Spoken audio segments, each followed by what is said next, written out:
সৈয়দনা আদম পৃথিবীতে আসলেন, এসে থাকতে শুরু করলেন। দিন গড়িয়ে রাত আসে, মাস গড়িয়ে বছর আসে, বছর যায় বছর আসে। ঠিক 940 বছর পর মালাকুল মাউত আদম আলাইহিস সালামের কাছে আসলেন। বললেন, আনা মালাকুল মাউত উকিলা বিকুম, আপনাদের জন্য আল্লাহ আমাকে বানিয়েছে রূহ কবজ করতে। ও আদম, আবুল বাশার, পৃথিবীর প্রথম মানব, প্রথম নবী, আপনার সময় শেষ, রেডি হন। কি হন? খেলা শুরু হবে, এখনই রূহ কবজ করে নিয়ে যাব। সৈয়দনা আদম বলে, এখন আসছো কেন? আমার আরো 60 বছর বাকি আছে। মালাকুল মাউত বলে, না, আপনি রূহের জগতে আল্লাহর কাছে আপনার সন্তান দাউদকে কয় বছর দিয়েছিলেন? 60 বছর। এজন্য 940 বছর আপনার জন্য লেখা। আমি এখন আপনার রূহ কবজ করতে চাই। সৈয়দনা আদম বলে, আমি মানি না, আমি কাউরে দেই নাই। 60 বছর আমি দেই নাই, আমি আরো বাঁচবো, আমি আরো বাঁচবো, 60 বছর আমি বাঁচবো, আমি দেইতেই নাই। মিয়া যাও। মালাকুল মাউত আল্লাহর যে বলে, আল্লাহ দেয় নাই বলে, আসলে ভুলে গেছে। আসলে আফাতুল ইলমি আন নিসিয়ান, মানুষ ভুলে যায়, মানুষ বড্ড ভুলে যায়। আমরা অনেক সময় খাইয়াও কই খাই নাই। অনেক কিছু আপনি দিছিলেন কিন্তু ভুলে যাই, গলার নিচ দিয়ে নামার পরে কই তুমি কিচ্ছু দাও নাই। আছে না নাই? নাসিয়া আদম ফানাসিয়া বানু, আদম আলাইহিস সালাম ভুলে গেছেন, তাই আমরাও ভুল করি, ঠিক কি না? এজন্য আমাদের নেতারাও বলে এটা দেব ওটা দেব, নির্বাচনের পর সব ভুলে যায়। আছে না নাই? ওই যে আদম আলাইহিস সালাম ভুলছে, আমরাও ভুলে যাই। ওনাদের দোষ কি? ভুলে যায়, বেমালুম ভুলে যায়। আল্লাহ বললেন, মালাকুল মাউত আর জোরাজুরি করো না। 940 নয়, ঠিক 1000 বছর পরে আদমের কাছে যাবা। আমি আমার আদমের ভাগ্যে এই জিনিসটাই রেখে দিয়েছিলাম রে মালাকুল মাউত। আমি আগ থেকে এটাই রেখেছি, আমি জানতাম সে ভুলে যাবে। চিল্লায় এখন সুবহানাল্লাহ। তার মানে পৃথিবীর সবচাইতে লম্বা মানুষ, 60 হাত লম্বা, এত শক্তিশালী আদম আলাইহিস সালাম শ্রীলঙ্কাতে প্রথম নেমেছিলেন। এক লাফ দিলে আধা মাইল চলে যাইতেন। সুবহানাল্লাহ। কি লম্বা মানুষ। আদম আলাইহিস সালাম চলে গেলেন, ওনার পরের নবী ইদ্রিস আলাইহিস সালাম, উনি মরে নাই। ইদ্রিস আলাইহিস সালাম মরছে, কে বলছে? উনিও মরেছেন। তবে ওনার মৃত্যুর আজীব এক ঘটনা আছে, অনেক লম্বা কথা। এক ফেরেশতার সাথে ওনার বন্ধুত্ব হয়েছিল, বলেছিলেন আমি আকাশ দেখতে চাই, আল্লাহর কাছে অনুমতি চাই। আল্লাহ বলল, ঠিক আছে, ইদ্রিসকে আকাশে ঘুরাও। প্রথম আকাশে ঘুরলেন, দ্বিতীয় আকাশে ঘুরলেন, তৃতীয় আকাশে ঘুরলেন, চতুর্থ আকাশে ঘুরলেন। ইন দ্য মিন টাইম চতুর্থ আসমানে মালাকুল মাউত পৃথিবীর দিকে নেমে আসছিল। ওই ফেরেশতা বলে, মালাকুল মাউত আপনি কই যান? মালাকুল মাউত বলে, একটু আগে আল্লাহ ফরমান জারি করেছে, চতুর্থ আসমানে আমার নবী ইদ্রিসের রূহ কবজ করো। সুবহানাল্লাহ। আমি বললাম, আল্লাহ আপনার পাঠানো নবী সৈয়দনা ইদ্রিস থাকে দুনিয়ায়, চতুর্থ আসমানে পামু কই? আল্লাহ কয় কথা নাই, দৌড় দে।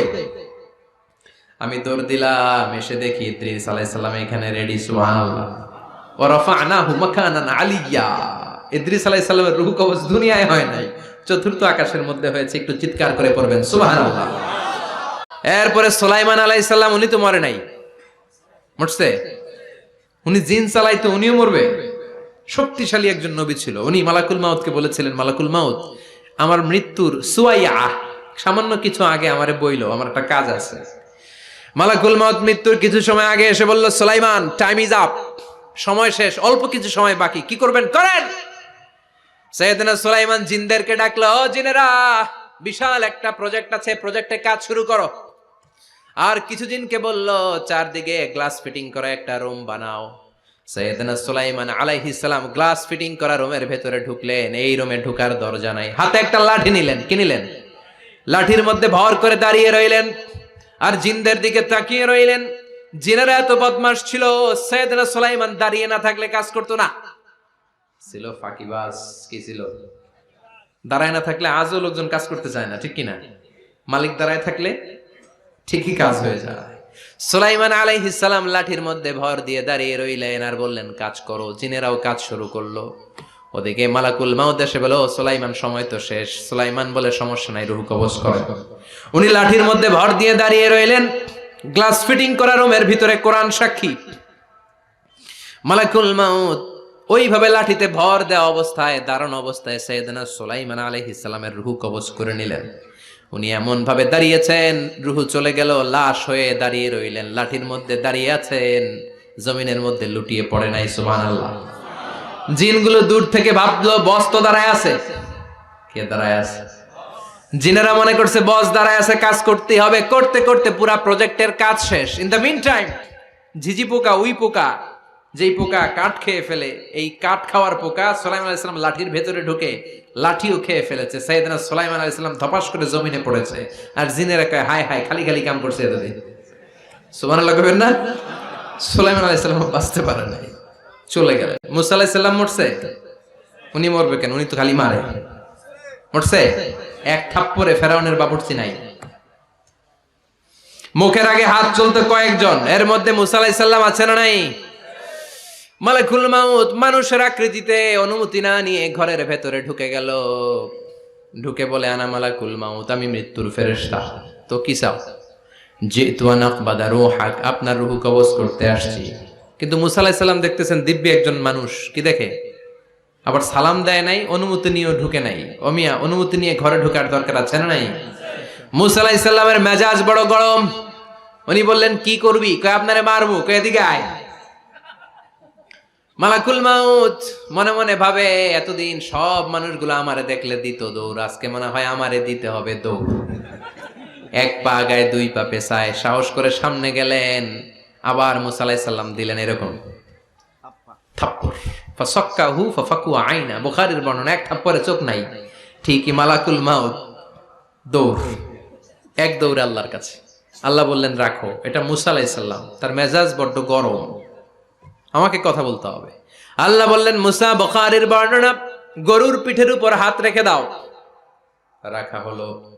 তোমার হাতের নিচে গরুর যত পশম, প্রত্যেক পশমের বিনিময়ে এক এক বছর করে হায়াত বাড়িয়ে দিলাম। মুসা আলাইহিস সালাম অনেক চালাক নবী। উনি বললেন আল্লাহ, আমার হাতের নিচে যদি গরুর 2000 পশম থাকে, তার মানে 2000 বছর হায়াত বাড়িয়ে দিলেন, কিন্তু এক্সট্রা হায়াত যখন শেষ হয়ে যাবে এরপরে কি হবে? আগে ওইটা বলেন। আল্লাহ বললেন সুম্মাল মাউত, তারপরে তো মুসা মরতেই হবে, আসতেই হবে। সাইয়েদনা মুসা আলাইহিস সালাম বললেন ফাল আনা, তাহলে আর দেরির দরকার নাই, এখনই আমি আপনার কাছে চলে যেতে চাই। মালাকুল মাউত মুসা আলাইহিস সালামের রূহ নিয়ে উড়াল দিলেন। সুবহানাল্লাহ। বাঁচতে পারছে? বিশ্বনবী মরে নাই, উনি ইন্তেকাল করেছেন। চিল্লায় এখন ঠিক কিনা? ইন্তেকালের আগে বিশ্বনবী প্রচন্ড অসুস্থ হলেন। মা আয়েশারে ডেকে বললেন, আয়েশা মনে হয় আমি বাঁচবো না। ওই যে খায়বার বিজয়ের দিন, খায়বার দুর্গ বিজয় করার পরে এক ইহুদি মহিলা আমার দাওয়াত দিয়েছিল। ওই দাওয়াত খেতে যাওয়ার পরে গোশতের মধ্যে বিষ মাখানো হয়েছিল রে আয়েশা। ওই বিষ মাখানো খাসির গোশত খেয়ে যে ব্যথা আমার পেটে উঠেছিল, আজ আবার সেই ব্যথা উঠেছে।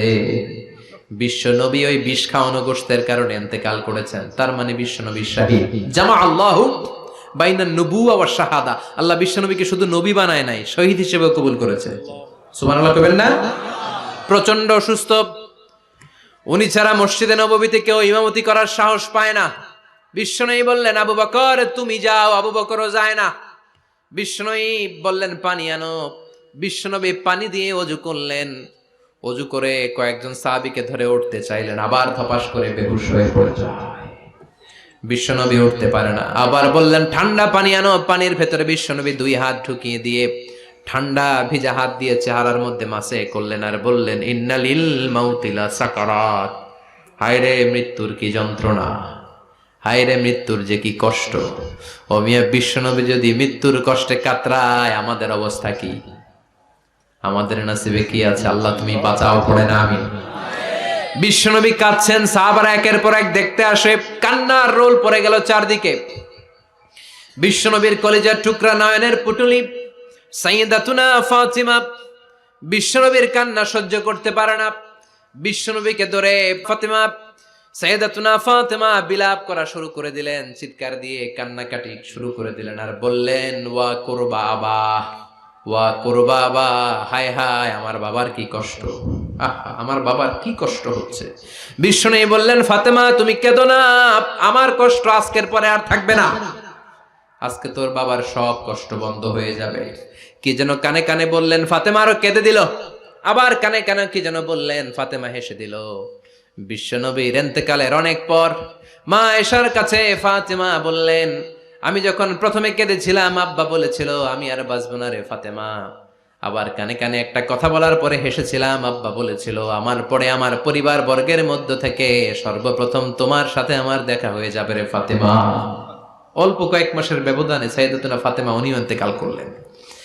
বিশ্বনবী শোয়া থেকে উঠতে পারে না। এক সাহাবীকে দেখলেন মেসওয়াক করছে। বিশ্বনবী মেসওয়াকের দিকে তাকিয়ে রইলেন। বিশ্বনবীর নিথর দেহটা পড়ে আছে। আয়েশারা যে বলবে আয়েশা মেসওয়াক দাও, বলতে পারে না। মা আয়েশা বুঝতে পেরে মেসওয়াক আনলেন, বিশ্বনবীকে মেসওয়াক করিয়ে দিলেন। এবার বিশ্বনবী বললেন, ও আবু বকর শোনো, আল্লাহ আমাকে অপশন দিয়েছে। কি দিয়েছে? আল্লাহ বলেছে নবী আজীবন থাকতে চাইলে থাকেন, আর আসতে চাইলে চলে আসেন।